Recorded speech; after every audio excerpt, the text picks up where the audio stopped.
Coming up next on this edition of In the City, one city department is receiving national recognition. Plus, we'll show you a new local exhibit that everyone can enjoy. And find out how students are going to be more aggressively challenged in classrooms this fall. But first, we're giving you an inside look at the latest developments in regards to the city's 2035 plan. All this and more coming up right now on this edition of In the City.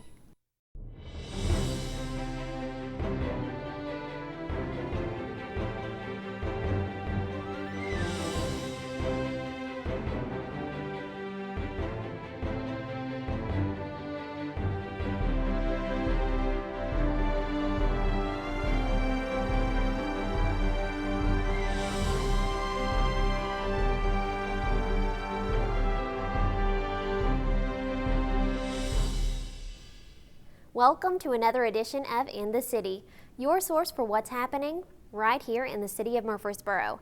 I'm Callie Durham. We are officially at the halfway point in developing the 20-year comprehensive plan for Murfreesboro. Let's check in with CityTV's Mike Browning to get the full update.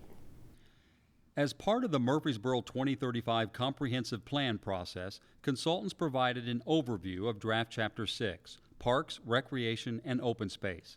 The task force meeting began with a look at the vision statement and key words associated with the plan based upon this question: what do you want Murfreesboro to be like in 20 years? People mentioned better educated, proud of what we've accomplished over the last 20 years, more mass transit mobility, quality of life, stronger identity, a greener community, maintaining affordability. Past discussions have already focused on ways the city can seek to build more affordable housing. Other suggestions include increasing the percent of people who walk to work and more Class A office space. The purpose of these key words was to craft a provisional vision statement that the task force could adopt as a guiding principle. Task force member Susan Allen provided this statement. The city of Murfreesboro seeks sustainable growth that provides a vibrant economy, safety, affordability, and upward mobility for all its citizens while preserving our values, heritage, and environment. It pretty much captures a lot of the meat of what we're trying to do with this comprehensive plan. The consultant's vision statement was much longer, but the task force generally agreed that the broader elements were important enough to be included in a longer statement. Such expressions as managed growth, predictable development, diverse professional, commercial, and educational activity, a blend of housing types for all stages of life, and revitalizing downtown as a true city center and community gathering place. And an attractive and well-maintained community for which we, the citizens of Murfreesboro, are proud to call home. The overview of the Parks and Recreation chapter included a discussion of current trends in America impacting recreation. People don't have as much time as they used to, it seems like. Everybody's completely busy. They're not making time, or they don't have the time to recreate. One solution to the problem is making a community more walkable rather than auto-centric. It's called multimodal. Another emerging trend is providing citizens with a range of activities. Developing smaller open spaces within neighborhoods is another important consideration, along with increasing interest in sporting activities beyond organized team sports. More non-traditional sports like frisbee, skateboarding, and volleyball. Demand for more passive recreation is another consideration. To go bird watch, just have picnics, just to be outside, like at the Barfield Crescent Park. Another local issue is balancing greenfield development with infill and redevelopment. The need to maybe curb sprawl, curb outward growth, because we're rapidly losing, or we will be losing, a lot of your precious open space and farmland. Open countryside is considered by many a feature that makes Rutherford County unique, even described as country-like living in the city. How then would the plan put a higher premium on open space outside the city? It's a complicated issue that goes hand in hand with communicating the benefits of open space and recreational facilities. Developing your greenways system. It's such an awesome system, and so many cities would love to have what you all have, but there are a lot of folks that don't see the true value of that greenways program. By 2035, consultants predict parkland and recreational facility demand will exceed 1,000 acres of various sizes to accommodate the doubling of population. The estimates are based on the National Recreation Parks Association standards. The NRPA breaks down parks by size into neighborhood parks, community parks, and regional parks, and special use areas like wetlands. Consultants describe a national shift back to neighborhood parks over community parks. Residents prefer smaller, walkable green spaces closer to their homes. I think it's a policy issue for this community and certainly an operational issue for Lanny and his staff. Do we want to have more, smaller parks that are walkable so we don't have to get in our car and drive, 15 minutes across town to go to a ball field? Chapter 6 includes recommendations for strategic placement of parks throughout the city and a look at an issue in which the city is already demonstrating success: sports tourism. Like in 2012, the amount of revenue generated from active sports, leagues coming together from all over the state and region, brought in over $270 million. In 2011, Murfreesboro was named one of the 150 best sports cities in the U.S. by Sporting News. The Tennessee Cup Youth Soccer Tournament drew over 240 teams and 35,000 visitors with a $2 million economic impact. Future sport facility needs for a growing community are also included in the draft chapter. Based on that, we established the need for about 475 acres for sports facilities. Based on projected needs, one of the key recommendations is the development of a Parks and Recreation Master Plan. That's a pretty important kind of next step that hopefully this comprehensive plan can help to advance. In a previous chapter, consultants identified land restricted for development due to environmental restrictions.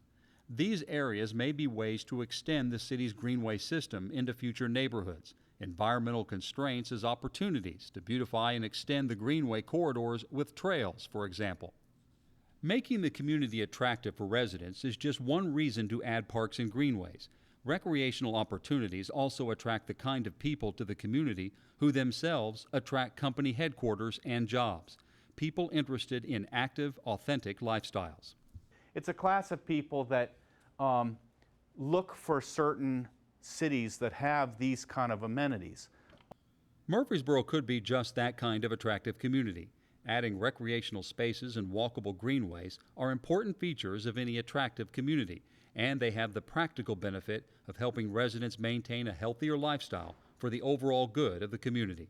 Mike Browning, CityTV. Even during the summer, Murfreesboro City Schools are continuing to receive recognition, and this time it's on a national scale. Local education efforts are being recognized nationally, thanks to a ranking published by the research website niche.com. I think that it's exciting for the city. I think it really is a commendation for the entire city for the support that they give to the district, not only our district, but Rutherford County schools. I think it says that people can come here and get a terrific education, and that's critically important to what we want to do in Murfreesboro. According to the ratings, schools within the city limits of Murfreesboro are the 23rd best in the country. The website released its rankings in late May and includes schools governed by both Rutherford County and Murfreesboro City Schools. No other schools in Tennessee ranked by city made the coveted top 50 list. I think it says that we're doing a good job, that we are providing for the needs of our children. I think for us too, it means that it's something that we can give back to the city. Quite often schools districts are seen as consumers because it's not easy to see what we produce. But when you have a national ranking, I think that it shows what we can produce and that we can impact the economy and impact the quality of life, and that's really what Murfreesboro is all about. The website also recognizes local schools in other categories. Schools within Greater Rutherford County, which consists of Murfreesboro City Schools and Rutherford County Schools, were ranked as the second best in Tennessee as a whole. Dr. Gilbert explains how an award like this is the result of a hard-working team effort. Obviously, the closest people to the students are the teachers. And so that would be when someone asks me what's the successful secret to Murfreesboro City Schools, it's your teachers. But behind those teachers, we know that we have support staff, we have principals, we have custodians, we have bus drivers, we have parents, we have our community partners. So I think really if you ask why the success of Murfreesboro, I think it has to do with all of us working together collaboratively for children. According to the website, its rankings are developed by blending community reviews with hard data. The data includes compiled grades from all public schools and then weighs each school's score by the number of students served.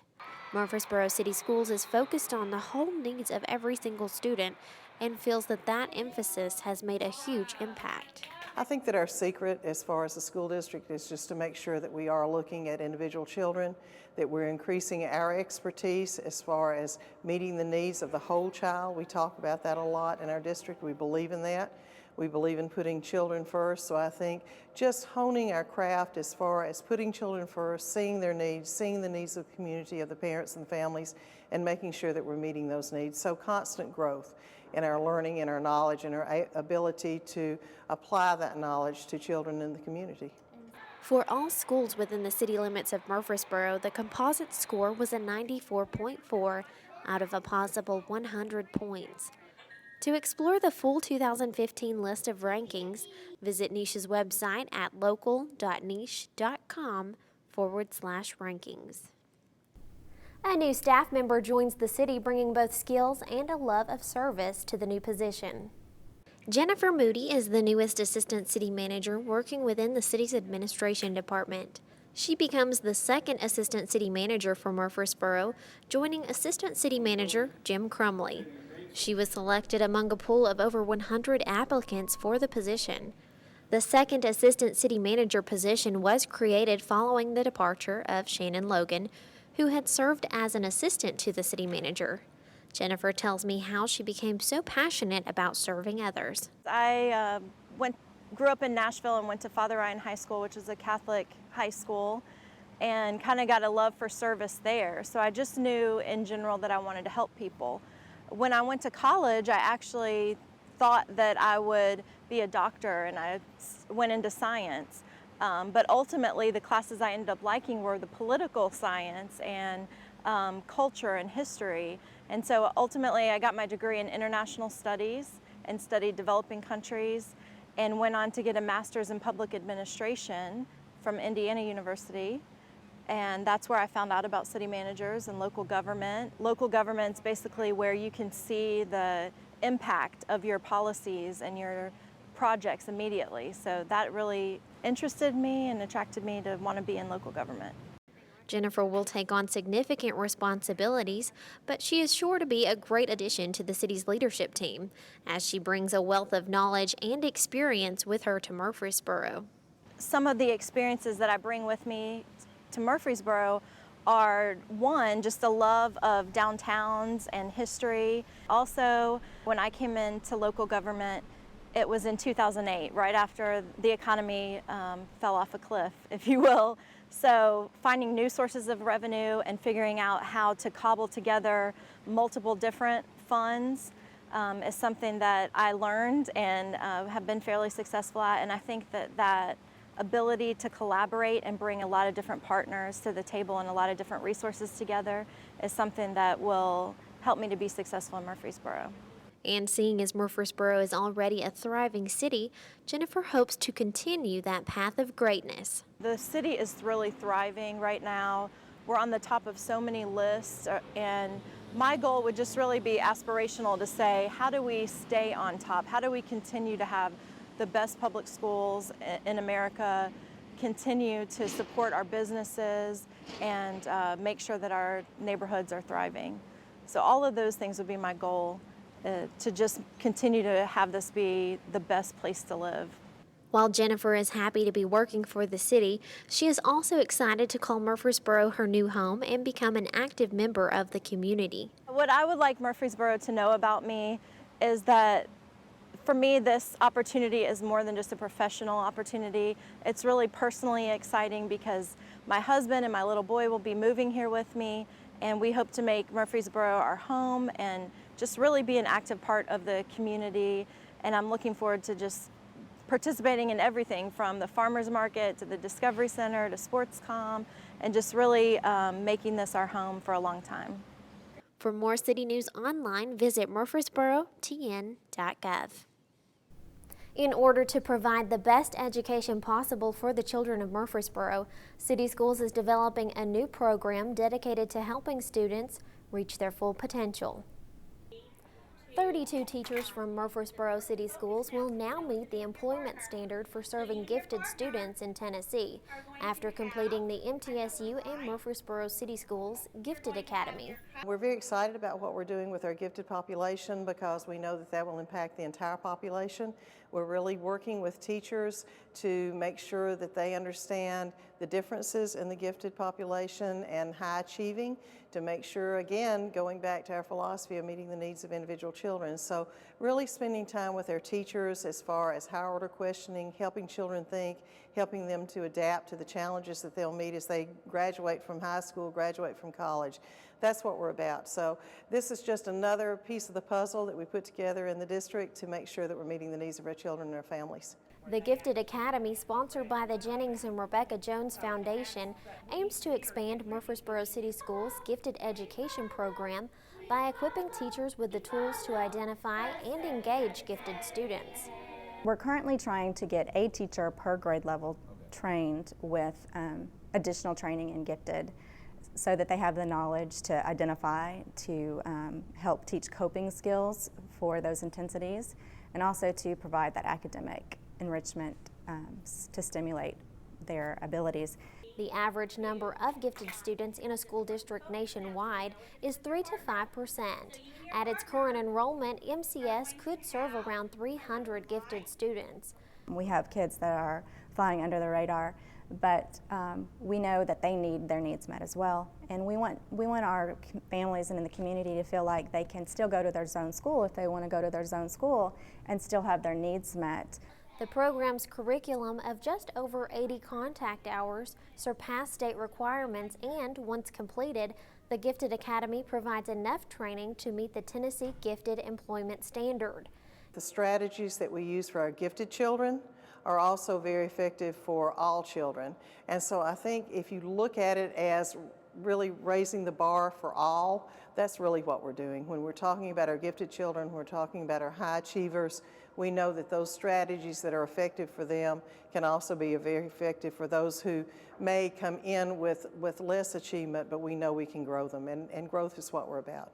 MCS currently has over 50 teachers that have received additional training related to gifted education prior to the MTSU MCS Gifted Academy. A gifted child feels different. They are different. They're not better than anyone else, and that's something that I really try to communicate with the gifted kids, is that just because you're different doesn't make you better. You just think differently, you process differently, you can do different things with your thinking that other people can't, and sometimes that makes you feel different.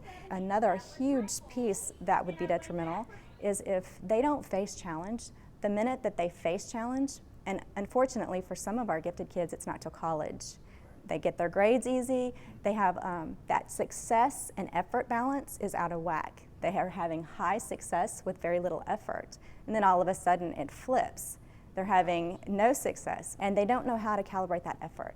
So we need them to have to face rigor and challenge and put forth effort to be successful. For additional information regarding gifted services at Murfreesboro City Schools, you can call 615-893-2313. Ever wonder what exactly goes into becoming a police officer, or what a job at the Murfreesboro Police Department entails? Well, come September, you can see for yourself by enrolling in the department's Citizens Police Academy. The Murfreesboro Police Department is committed to expanding its relationship with citizens by holding an upcoming session of its Citizens Police Academy. This program seeks to educate, exchange ideas, and familiarize citizens with primary law enforcement operations and training. It will cover various topics such as traffic enforcement and investigation, patrol procedures, criminal investigations, search and seizure laws and procedures, officer survival, an evening ride-along with an officer, tours of the department facilities, an overview of the Special Operations Unit, defensive, vice, and narcotic procedures, domestic violence, and there will also be special presentations by the Public Defender's Office, District Attorney, and the Judicial Court System. While the Academy is not intended to certify a civilian as a police officer, it will better inform citizens about their police department. The city's goal is to create a better quality of life for citizens, visitors, and guests.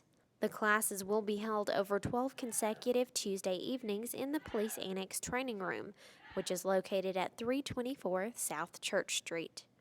Students must be accepted for each 12-week session. Applications can be picked up at the police department's reception desk, or you can visit the city's website at murfreesborotn.gov. Choose the police department's tab and then click on the Citizens Police Academy link to print out an application and mail it into the police annex. There is a fee of $50 to participate in this course.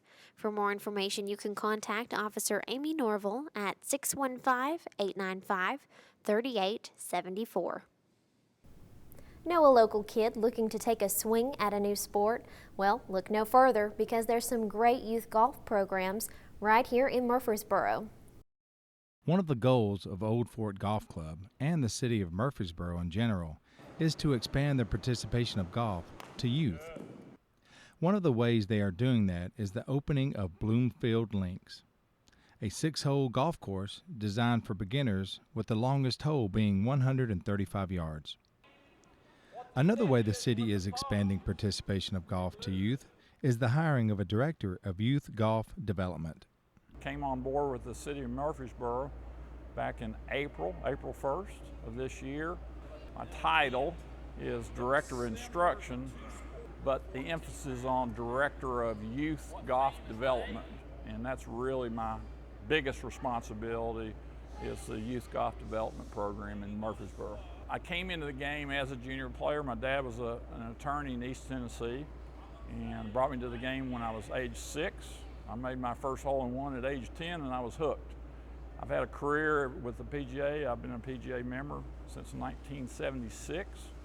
And so next year it'll be 40 years as a golf professional.